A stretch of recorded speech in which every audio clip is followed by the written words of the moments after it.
MSI have updated pretty much their entire gaming laptop lineup this year, and they've sponsored our trip to CES 2024 to check out all the improvements. Let's start out with their most powerful new gaming laptop and work our way down with the new Titan A15HX. This update to their Titan lineup uses a new 18-inch 4K 120Hz mini LED screen, and combined with maxed out specs, it can deliver a top-tier gaming experience while looking great. The new Titan has a combined CPU and GPU power limit of 270 watts, thanks to MSI's new Overboost Ultra, an increase from 250 watts in last year's 17-inch Titan GT77, despite the fact that MSI says the new Titan 18 is actually smaller. This means the RTX 4090 graphics can max out at 175 watts, while the processor is using 95 watts. Or without a GPU workload, the CPU can run up to 200 watts. Crazy stuff. Simply put, this extra 20 watts of power means more performance from the 14900HX, and it gets this extra power from the new 400 watt charger.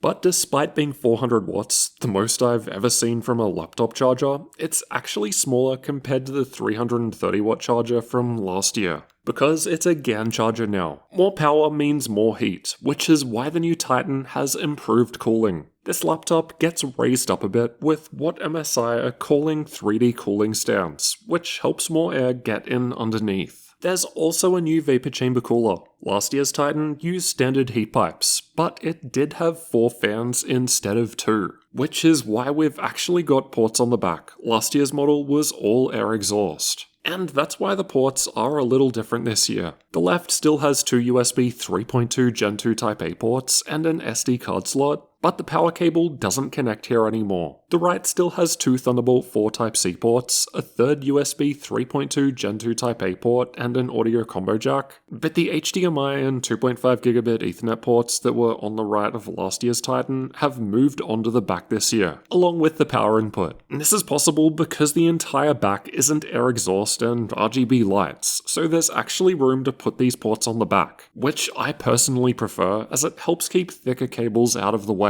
The Titan still has support for 3 M.2 storage slots, one of which even does PCIe Gen 5, and up to 4 memory sticks. So up to 128 gigs total, but with the new 48 gig sticks, they say there's no reason a 192 gig maximum shouldn't be possible. Finally, enough for Google Chrome. It still has Cherry MX ultra-low profile mechanical switches for a tactile feel with perky RGB lighting, and even the new haptic touchpad gets RGB now too. It's got a seamless design, so the whole area around it feels smooth without a physical border. It lights up so you can see where it is. And in my brief usage, it felt fine to click with. Next up, MSI has the new Raider 18HX, which is an update from last year's Raider GE series, but again with the option of the same 18-inch mini LED screen as the Titan. But there's also a QHD Plus 240Hz display option too. With up to Intel Core i9-14900HX processor and NVIDIA RTX 4090 graphics, the Raider 18 is still a top performer. But this year, it's been upgraded to 4 memory slots instead of 2. Just like its bigger brother, the Titan 18.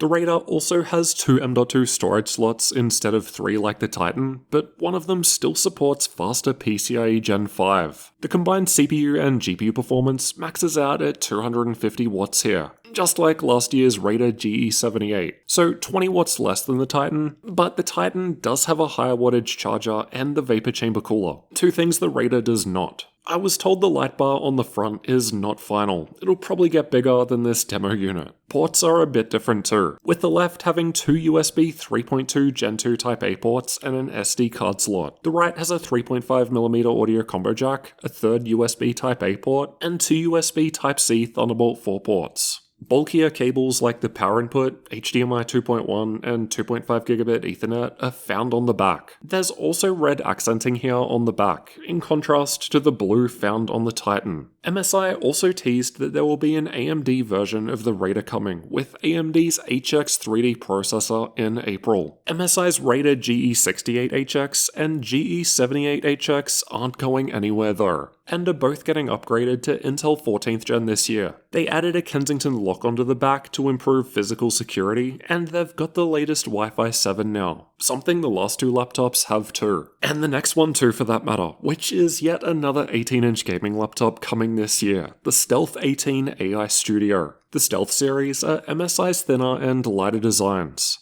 And at around 2.9 kilos or 6.4 pounds, it's definitely lighter compared to those other two previously. And like the others, it's still got the 18-inch mini LED screen available, ensuring everything it displays looks great. Like MSI's other Stealth laptops, there are front-facing speakers. And while they look quite beefy, I've got no chance of probably listening to them in MSI's suite with people everywhere. So make sure you're subscribed for the full review for all my thoughts. And as you can probably tell from it having AI in the name, it's using Intel's latest Media Lake processors with dedicated NPU hardware to help accelerate AI workloads locally. MSI had a bunch of demos showing how this helps. Even just using the camera with a background blur effect, we can see one laptop with the NPU was using around 12 watts of power, while a traditional CPU plus GPU combination was using closer to 40 watts to achieve the same thing. So the AI hardware is more power efficient and will use less battery life in these workloads. And all of MSI's laptops now have their AI engine built in, which can automatically change between performance modes based on the active workload. This early software demonstrates the performance mode changing based on the window in focus, even if you Alt-tab between windows. And while we're talking about the Stealth series, MSI's Stealth 14 gets some small but great updates, including a 14-inch 2.8K 120Hz OLED screen, and it also moves over to Intel's Media Lake processors too. OLED is my favorite display type, so this should make the Stealth 14 look better than ever. One step below MSI's Raider series is the Vector series, and this year we've got 16 and 17-inch options. But they only get minor updates compared to last year's GP series. These are also updated to Intel's latest 14th gen processors, and the 16-inch version has a 240-watt CPU plus GPU power limit, a slight increase from 230 watts in last year's GP68. Meanwhile, the 17-inch version goes up to 250 watts, just like the higher tier Raider 18. By the way, I've got to give it to MSI for specifying the maximum CPU and GPU power limits. Most other brands only give us the GPU power and then we don't find out what the CPU can do until we test it ourselves. The port layout is the same as the GP68, but now there's a Kensington lock on the back for increased physical security. And again, just like the higher tier models, the Vector series also gets Wi-Fi 7 and one PCIe Gen 5 storage slot. MSI's Crosshair series also gets a 16 and 17-inch version this year. These max out with Intel's new Core i7 14700HX, which I think is Intel's only 14th gen laptop chip that gets a boost to core and thread count, with 50% more E-cores compared to the 13700HX last gen. So expect some extra multi-core performance this year.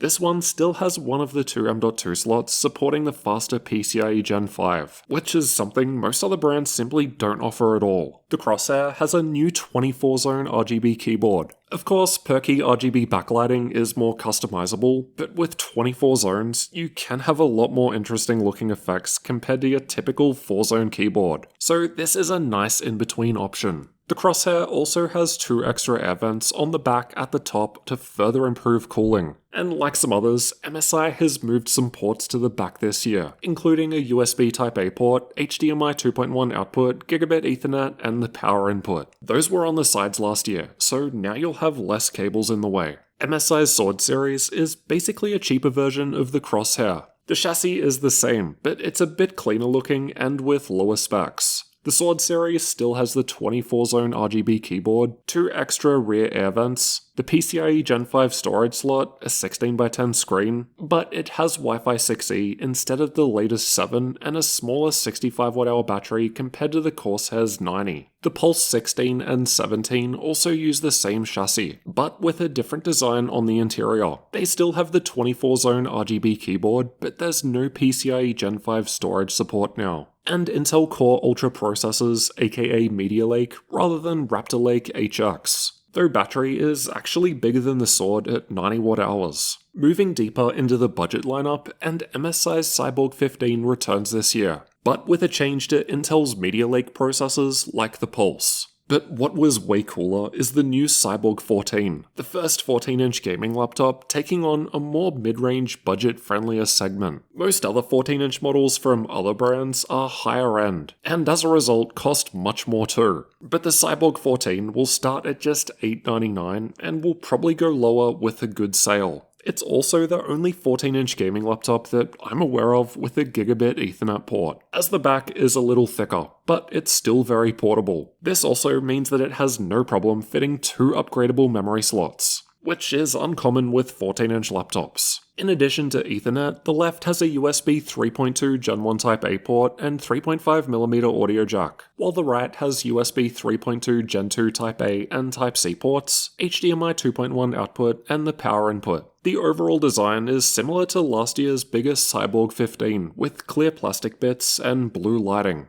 And it's got a 14-inch 16x10 144Hz screen, with RTX 2050, 3050, 4050, or 4060 options depending on your budget. MSI also said there would be more AMD Ryzen options coming this year. And first up, we've got the Katana A15 and A17, both of which go up to AMD's Ryzen 9 8945HS processor. As we get further down into the budget-friendly end of the spectrum, MSI also has the Thin 15, which is similar to and replaces MSI's GF63. The Thin 15 still has the same 15.6-inch 1080p 144Hz screen, same size battery, 120-watt charger, same RAM, CPU, and GPU options. But the aluminum lid and interior aren't black anymore and feel a bit nicer. And the keyboard lighting is also blue now instead of red. It's Intel only for now, but I was told an AMD version is coming later, which did not exist with the GF63. If the last few years were anything to go by, I'm expecting the Thin 15 to be the cheapest gaming laptop available, so compromises are to be expected in order to get the cheaper price. But I mean, MSI also have the Cyborg, Sword, Pulse, and Crosshair series in the low to mid-range segment, so there's kind of something for everyone if you've got a higher budget. You can get an idea where MSI's different models fit compared to each other with this pyramid. Basically, the Titan series is at the top, with the Raider and Vector series offering full performance, but fewer premium features. The Stealth series is a premium offering, but on the thinner side, so less power. The cheaper Cyborg and Thin series are, well, thinner and lighter, so less performance compared to the Crosshair, Pulse, Sword, and Katana laptops.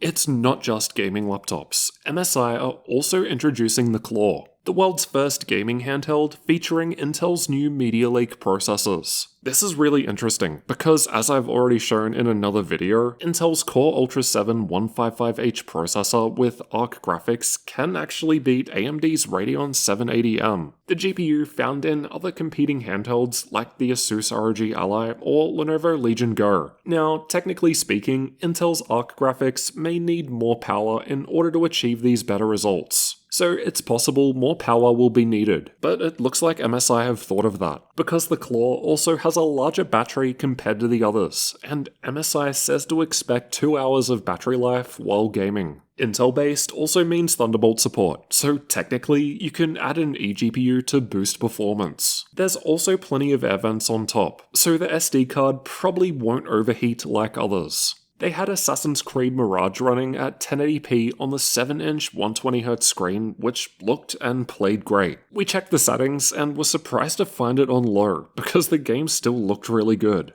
MSI's Claw starts from $699 for the Intel Core Ultra 5 version, while the higher tier Core Ultra 7 is $799. But considering both chips use the same ARC GPU with 8Xe cores, the difference in gaming performance should be far less than what we see when comparing chips like the Z1 Extreme and Z1 from AMD. So, lots of new stuff from MSI this year, and I can't wait to get into the reviews. Make sure that you're subscribed for my upcoming hands-on testing, but for now, you can check out the rest of the new CES 2024 laptops over here next.